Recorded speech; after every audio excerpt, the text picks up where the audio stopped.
नाज़रीन, अजीम बट मुखातिब हूँ आपसे एक दफ़ा फिर। और आज की वीडियो इस हवाले से बढ़िया है। मैं सबसे पहले तो मैं आपको आगाह कर दूँ कि जो लोग इसराइल के हक़ में है वो ये वीडियो ना देखें, उनको बहुत जो है वो जलन होगी। और जो फ़लस्तीन के यानी कि फ़लस्तीन के हक़ में है, मुसलमानों के हक़ में है, उनको बहुत मज़ा आएगा ये वीडियो देखे। तो वीडियो पूरी देखिएगा। सबसे पहले मैं आपको बताऊँगा कि किस वजह से इन 2 दिनों के अंदर अंदर 48 घंटे के अंदर अंदर इसराइल को जो है वो कई $100 का जो है वो नुकसान जो है वो हो चुका है। और इसके अलावा जो है सिर्फ एक चीज़ पे, और इसके अलावा अगर ओवरऑल देखा जाए, और एक और मज़े की चीज़ मैं आपको बताऊंगा जिसके अंदर वो एक मुआहदा था जो कि अब तबाह हो चुका है। और वो मुआहदा जो है उससे इनको तकरीबन $50,000 का इसराइल को जो है वो नुकसान हुआ है। और वो किस वजह से हुआ है और कितने निशाने एग्जैक्ट हमास के जो है वो लगे हैं निशाने पर, यानी कि फ़लस्तीन की जो मुतहरिक तहरीक है जो कि मज़ाहमत कर रही है इस वक्त इसराइल के साथ, उन्होंने अभी पिछले 48 घंटों में कितने जो है वो हमले किए हैं, कितने रॉकेट जो है वो मारे हैं और कहाँ कहाँ मारे हैं और कितने कितने निशाने पे लगे हैं, कितना नुकसान हुआ है, वो सारी वीडियो में बताएंगे। वीडियो को आपने एंड तक देखना है। और साथ साथ मैं आपको अपना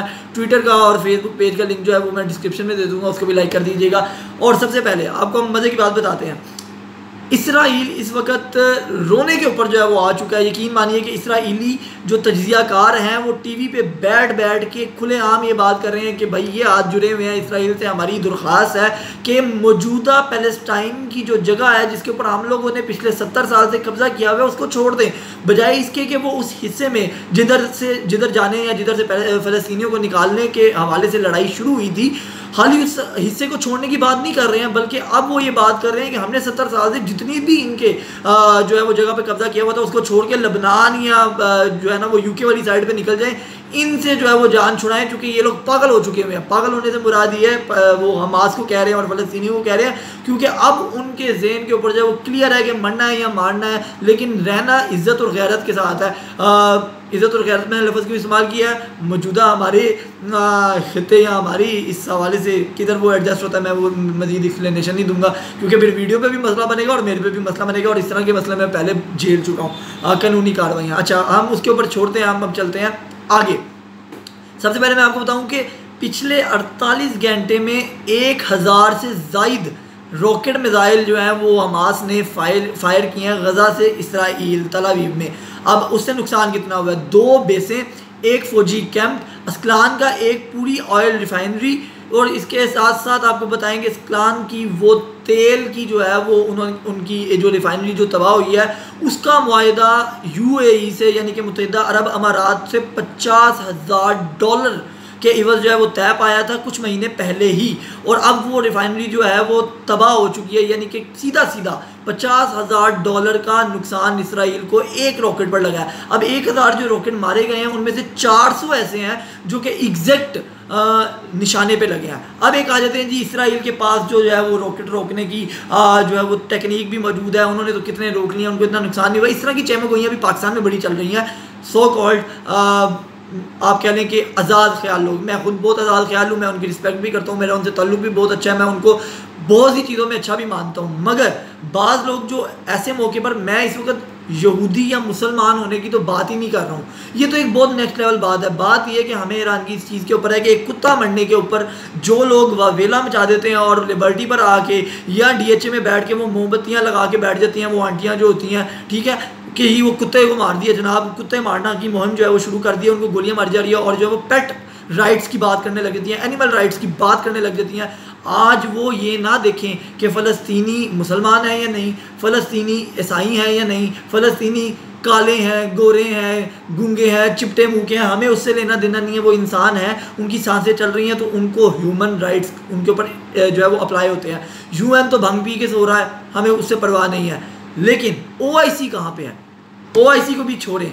मज़े की बात यह है कि इसराइल के अंदर एक तबका वो ज़रूर पाया जाता है, इसराइल समेत पूरे मुल्क में पूरी दुनिया में पाया जाता है, जो कि दज्जाल की क़ुव्वत के ऊपर यकीन रखता है और अपने आप को दज्जाली कहलाने में भी फ़ख्र, अलबत्ता वो है बहुत थोड़े, हम नहीं ये कहते हैं कि तमाम इसराइली वैसे हैं, लेकिन बहुत से लोग ऐसे हैं। लेकिन अब ये हालात आ चुके हैं कि इसराइली तज्ज़ियाकार, जैसा मैंने पहले भी बताया आपको, उसका जो है वो आर्या करके नाम है, उस बड़ा मशहूर है वो इसराइल का जो है वो तजियाकार है। आप आर्या इसराइली एनालिस्ट लिखेंगे वो आपको गूगल पे मिल सकता है। उसने बैठ के रोज़नामा वहाँ का जो है वो अल-तबाइस करके था इसराइल का, उसके अंदर उसका बाकायदा आर्टिकल छपा है। अगर आप कल की तारीख में जाके देखें आपको ये बयान गूगल से मिल जाएगा, जिसमें वो ये कहता है कि भाई मैं ये हाथ जोड़ के कह रहा हूँ कि हम आखिरी सांसें गिन रहे हैं, अगर हमने अब भी अपनी अना की जंग ना छोड़ी तो हम दुनिया फ़ानी से ख़त्म हो जाएंगे। क्यों? क्योंकि ज्यूज़ की तादाद बहुत कम है और वो इसराइल तक महदूद है ज़्यादातर, और अगर वो वहाँ से ख़त्म हो जाते हैं तो ऑलमोस्ट उनका दुनिया से जो है वो सफाया तो नहीं, लेकिन ये कि ऑलमोस्ट वो ख़त्म हो जाते हैं।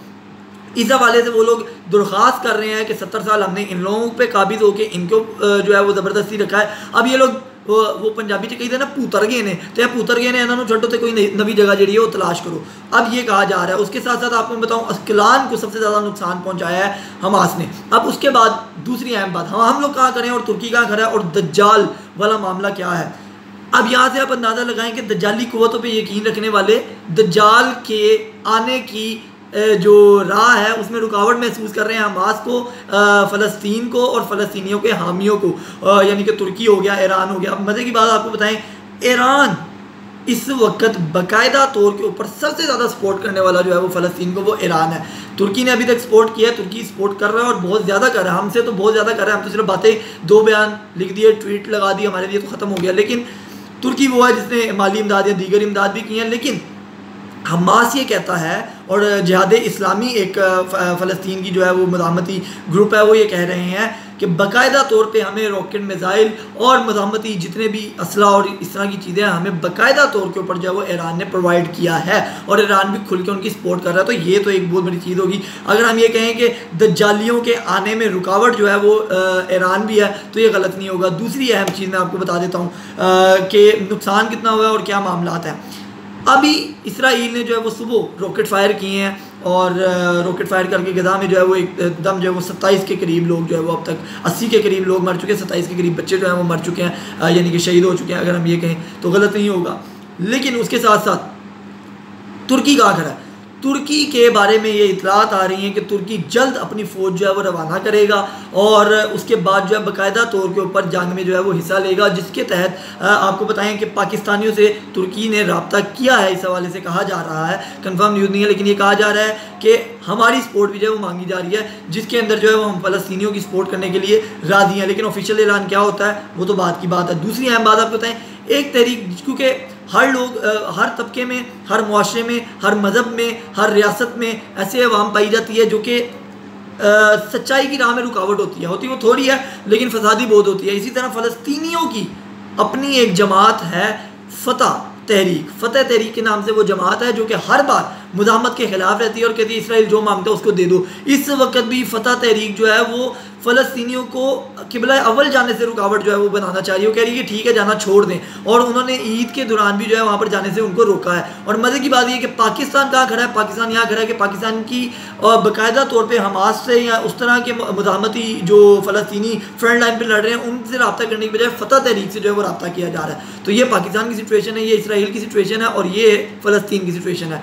मज़ीद भी हम इससे आपको आगाह रखेंगे। हमारा साथ रहिएगा, डिस्क्रिप्शन में लिंक है, लाइक ज़रूर कीजिए, सब्सक्राइब ज़रूर कीजिए, फॉलो ज़रूर कीजिए। अस्सलाम वालेकुम।